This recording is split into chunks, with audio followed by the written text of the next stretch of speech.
चलिए। नमस्कार, आप सभी का एक बार फिर से स्वागत है इंग्लिश नेट क्लासेस अर्थात ENC स्टडी में।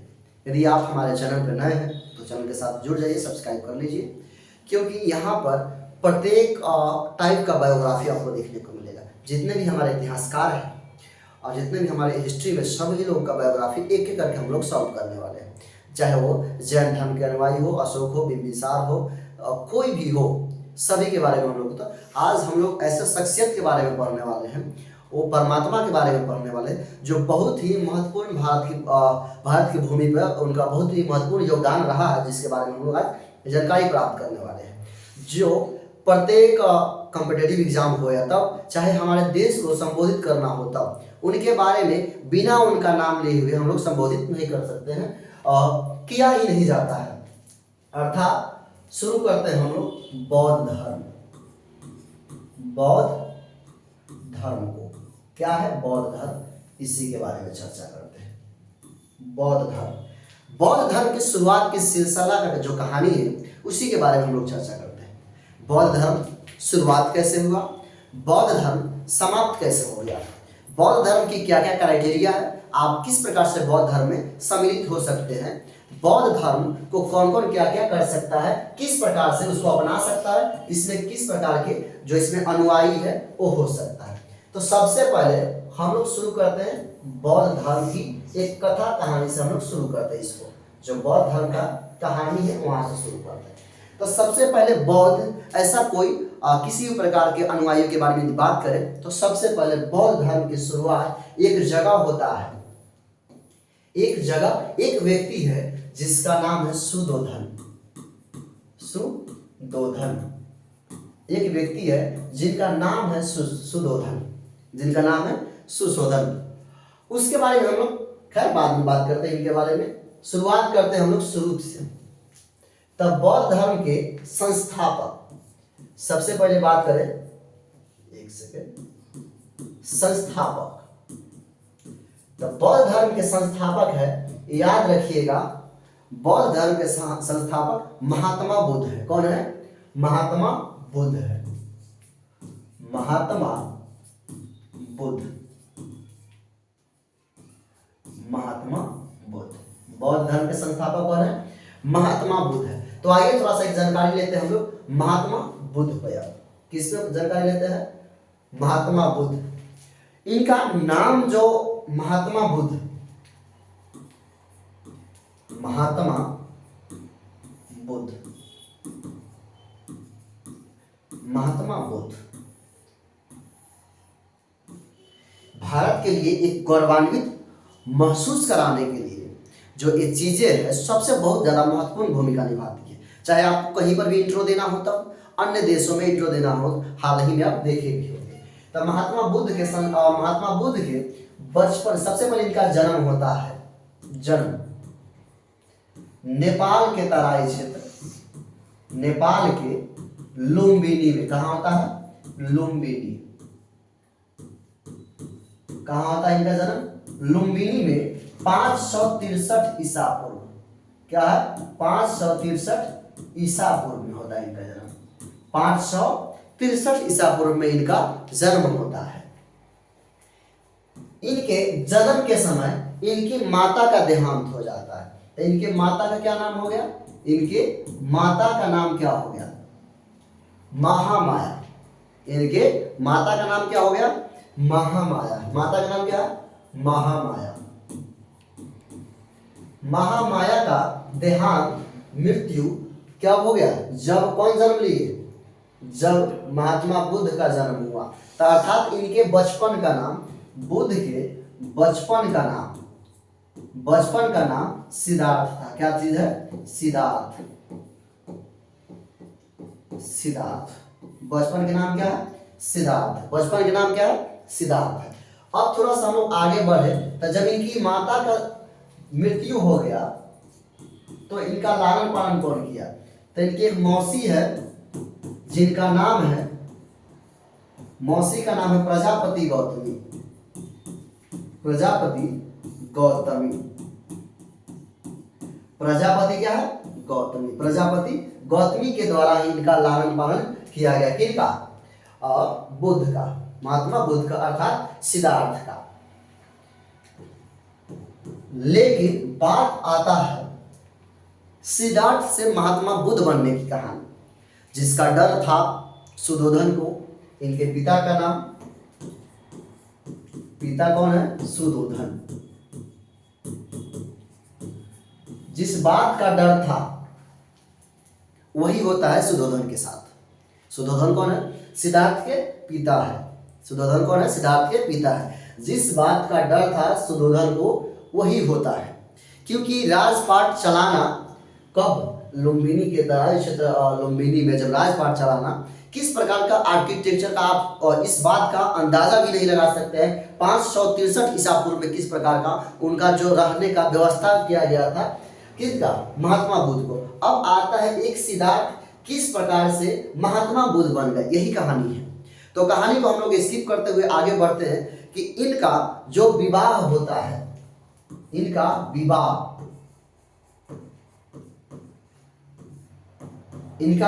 किनके साथ हो जाता है? इनका विवाह किसके साथ होता है? यशोधरा के साथ। किसके साथ? यशोधरा। यशोधरा से इनका विवाह हो जाता है। यशोधरा से क्या होता है? इनका विवाह होता है और एक संतान की उत्पत्ति भी होता है। इन्होंने एक संतान भी प्राप्त होता है, पुत्र की प्राप्ति होती है, जिसका नाम राहुल था। जिसका नाम राहुल था। इनका पुत्र महात्मा बुद्ध के पुत्र का नाम क्या था? राहुल था। पुत्र का नाम क्या है? राहुल है। फिर बात आता है कि आखिरकार इनका हृदय परिवर्तन किस प्रकार से हो गया। इनका हृदय परिवर्तन किस प्रकार से हुआ, इसी पे हम लोग ज्यादा चर्चा कर पा रहे हैं। तो हृदय परिवर्तन क्या होगा उसके लिए हम लोग देखते हैं महात्मा बुद्ध की आगे बढ़ने की कहानी, सिद्धार्थ से महात्मा बुद्ध बनने की कहानी। सिद्धार्थ से महात्मा बुद्ध, सिद्धार्थ से बुद्ध बनने की कहानी क्या है? जब सिद्धार्थ को राजपाट मिले, अर्थात राहुल के पिता सिद्धार्थ को राजपाट मिला, तो अपने राजपाट को सुव्यवस्थित रूप से देखने के लिए निकलते हैं। उसी वक्त इनका हृदय परिवर्तन हो जाता है। क्या होता है? हृदय परिवर्तन। हृदय परिवर्तन होता है। क्या होता है? हृदय परिवर्तन होता है। जिस बात को किसको डर था? सुद्धोधन को डर था। क्या चीज देखकर इनको हृदय परिवर्तन हो जाता है? तो सबसे जो पहले जो चीजें की हम लोग बात करते हैं, सबसे पहला चीज सब को देखकर। क्या चीज को देखकर? सब का मतलब है मृत्यु को देखकर। देखा कि कोई व्यक्ति मरा हुआ है, उसको देख करके। उसके बाद है दुख तकलीफ, दुख को देखकर, तकलीफ पीड़ा को देखकर। क्या चीज को? पीड़ा को देखकर इनको ये चीजें हुआ। अगले हम लोग बात करें तो यहाँ पे जन्म मरण दुख तकलीफ एवं और क्या चीज इसमें शामिल है? अब इनमें उम्र का परिवर्तन भी होगा। वृद्ध व्यक्ति वृद्ध अवस्था को देखकर। क्या चीज को? वृद्ध अवस्था को देखकर। ये तीनों चीज क्या है? महात्मा बुद्ध का हृदय परिवर्तन करते हैं और ये तीनों चीज बुद्ध को एक नई दिशा में लेकर जाते हैं, सिद्धार्थ को एक नई दिशा में लेकर जाते हैं, जो अपना हृदय परिवर्तन के साथ 29 वर्ष के उम्र में, 29 वर्ष की उम्र में, केवल कितना वर्ष की उम्र में? 29 वर्ष की उम्र में अपना गृह त्याग करते हैं। क्या करते हैं? गृह त्याग करते हैं। गृह त्याग करते हैं। 29 वर्ष की उम्र में गृह त्याग करते हैं। हालांकि इनके गृह त्याग करने से इन्हें इनकी पत्नी यशोधरा को कुछ इस प्रकार से तकलीफें हुई कि आप सन्यासी बने, बैरागी बने, इस बात का हमको जरा भी तकलीफ नहीं है, लेकिन इस बात से हमें अत्यंत पीड़ा है, अत्यंत कष्ट है कि हम आपके धर्म पत्नी होते हुए भी क्या चीज नहीं कर पाए। कम से कम एक बार इस बात के बारे में जानकारी किनको होना चाहिए? उनकी पत्नी और यशोधरा को। क्या चीज है? उनकी पत्नी यशोधरा को इस बात का बहुत ज्यादा दुख होता है, लेकिन कोई बात नहीं, जो कर्मा है वो तो होकर रहेगा, जो कर्मा था वो होकर रहेगा। तो जब बौद्ध सिद्धार्थ अपना गृह को त्यागते हैं तो उस गृह त्यागना बौद्ध धर्म में क्या कहलाता है? महाभिनिष्क्रमण।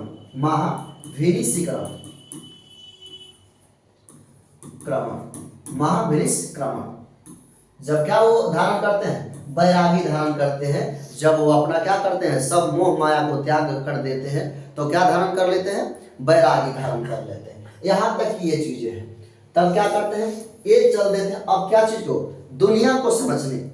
क्या चीज करने के लिए? दुनिया को समझने चलते हैं, शिक्षा की प्राप्ति की ओर चलते हैं। क्या चीज की ओर? शिक्षा की प्राप्ति। तो सब सर्वप्रथम शिक्षा की प्राप्ति की बात करेंगे। उनके साथ साथ जब ज्ञान की प्राप्ति सबसे पहले कहा, तो उनको ज्ञान की प्राप्ति बोध गया में हुआ है। कहाँ हुआ है? बोध गया।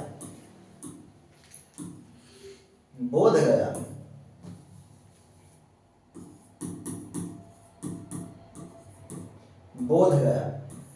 गया में कहा में निरंजना नदी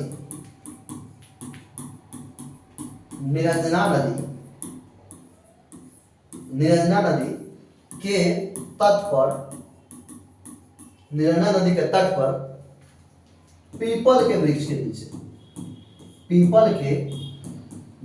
नीचे अब बात आता है कि कितना दिन में उनको ज्ञान की प्राप्ति हो गई। तो इनके लिए उनको 6 वर्ष तपस्या करना पड़ा। 6 वर्ष में महात्मा बुद्ध, सिद्धार्थ से महात्मा बुद्ध बने। 6 वर्ष में ज्ञान की उन्हें प्राप्ति हुई। क्या हुआ? ज्ञान का उन्हें प्राप्ति हुआ। फिर बात करते हैं उनका शिक्षा की प्राप्ति किस किस जगत में हुआ है। तो ज्ञान की प्राप्ति के लिए हम आपको बताते चले, जो पहला चीज है, पहला शिक्षक का नाम क्या है? क्या क्या विद्या का ज्ञान है? तो पहला कौन है? तो उनमें हम लोग देख लेते हैं ये भी चीज कौन है। पहला और अंतिम क्या क्या चीज के बारे में जानकारी रखा गया है, इसी के बारे में हम लोग देख पा रहे हैं। हालांकि यहाँ पे यदि नोट नहीं किए तो इसको नोट कर लिए जल्दी से। अब देखते हैं अलकाराम। क्या है? अलार कलाम। सॉरी, क्या है? अलार कलाम।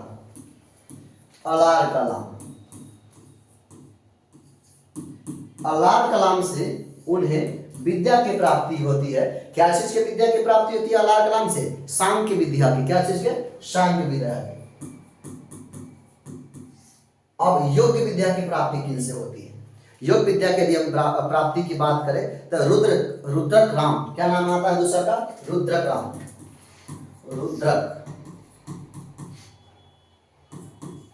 राम। जो योग विद्या का उनको ज्ञान देते हैं। क्या चीज का ज्ञान देते हैं? योग विद्या का। इन सभी चीजों में उनका समय लगता है कितने वर्ष? 6 वर्ष का समय लगता है। कितने समय का लगता है? 6 वर्ष का समय लगता है। इन सारी मुख्य चीजों को हम लोग जानकारी देख पा रहे हैं। यदि इसके आगे की हम लोग बात करें, शिक्षा हो गया। अब शिक्षा के बाद सबसे पहले क्या चीज है? ज्ञान प्राप्ति के बाद उन्होंने सिद्धार्थ से बुद्ध कहा। ज्ञान प्राप्ति के बाद अर्थात 29 वर्ष, उसके बाद 6 वर्ष जोड़ दीजिए, 35 वर्ष की उम्र में सिद्धार्थ से महात्मा बुद्ध बनने की कहानी शुरू होता है। अब हम लोग देखते हैं अगले पैटर्न में इससे आगे क्या है। इससे आगे के लिए हम लोग देखते हैं। अब इससे आगे की कहानी है। इसमें हम लोग क्या कवर कर रहे हैं? अभी क्या कर रहे हैं? उनका उपदेश, महापरिनिर्वाण, उनका चलाने का तरीका, बौद्ध धर्म को प्रचलित करने का तरीका। आखिर बौद्ध धर्म सबसे ज्यादा प्रचलित कब हुआ? शॉर्ट में हमको इसको निपटाएंगे। तो सबसे पहले क्या है? बौद्ध धर्म।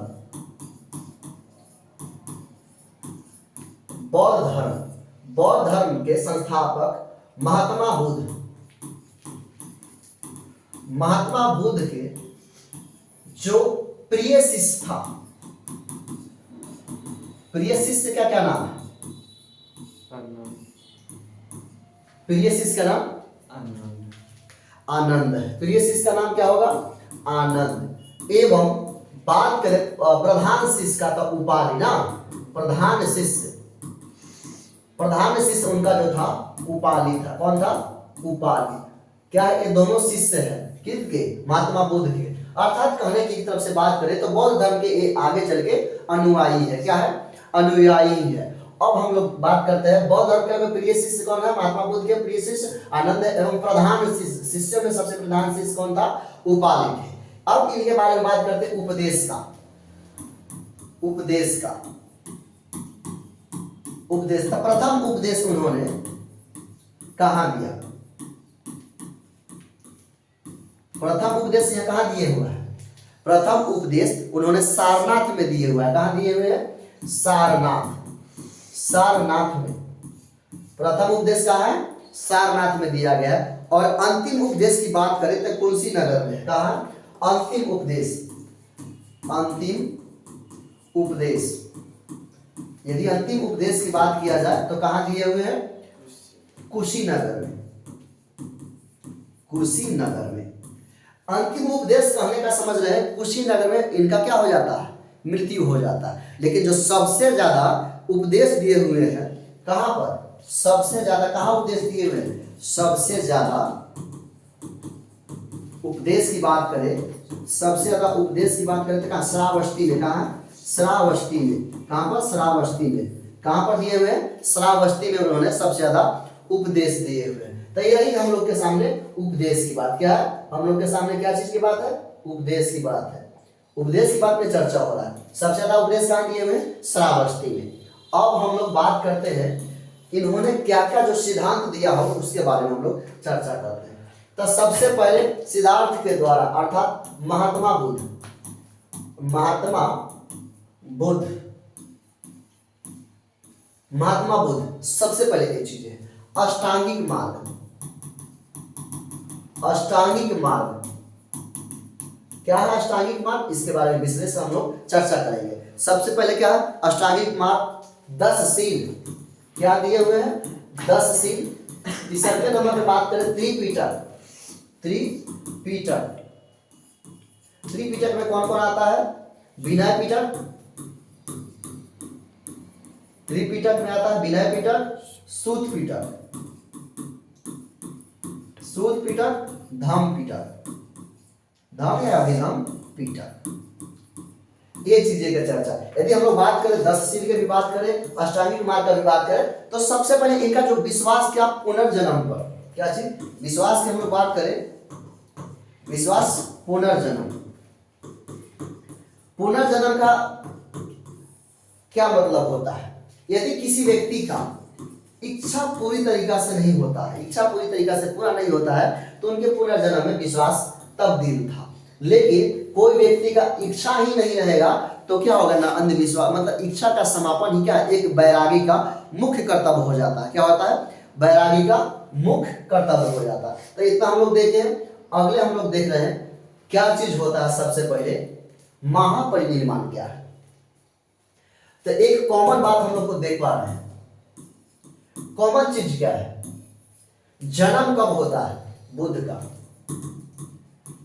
बुद्ध का जन्म वैशाख पूर्णिमा को, वैशाख पूर्णिमा, वैशाख पूर्णिमा को क्या होता है? इनका जन्म होता है। उसके बाद ज्ञान की प्राप्ति, ज्ञान की प्राप्ति भी कब हुआ था? वैशाख पूर्णिमा को। कब हुआ था? वैशाख पूर्णिमा को ही हुआ था। ज्ञान की प्राप्ति कब हुआ था? वैशाख पूर्णिमा को। यदि फिर आगे की बात करें, महापरिनिर्वाण मतलब बौद्ध धर्म मृत्यु को महापरिनिर्वाण बोला जाता है। क्या बोला जाता है? महापरिनिर्वाण। महापरिनिर्वाण कब होता है? ये भी वैशाख के पूर्णिमा को, वैशाख के पूर्णिमा को। शायद आज तक की सदी में पहले ऐसे व्यक्ति है, पहले ऐसा परमात्मा है जिनका तीनों जन्म भी वैशाख पूर्णिमा के दिन और ज्ञान की प्राप्ति भी वैशाख पूर्णिमा के दिन और इस प्रकृति का सबसे शुक्रगुजार है उनका महापरिनिर्वाण भी क्या है? वैशाख पूर्णिमा के दिन ही हुआ था। अर्थात इन तीनों को कंबाइन करके एक चीज है जिसको बोला जाता है। इसी त्योहार को बौद्ध पूर्णिमा के नाम से जाना जाता है। क्या चीज के? बौद्ध पूर्णिमा के नाम से जाना जाता है। बौद्ध पूर्णिमा के यदि बात करें इनका परिनिर्माण का, महापरिनिर्माण की क्या बात किया जाए तो 483 ईसा पूर्व, 483 ईसा पूर्व में इनका क्या हो गया? निधन हो गया। इस निधन को क्या बोला जाता है? महापरिनिर्वाण बोला जाता है। ये था हमारा शॉर्ट नोट महात्मा बुद्ध के बारे में, हमारे बौद्ध धर्म के संस्थापक महात्मा बुद्ध के बारे में इतना है। तब तक के लिए हम लोग मिलते हैं नेक्स्ट क्लास में। तब तक के लिए जय हिंद, जय भारत।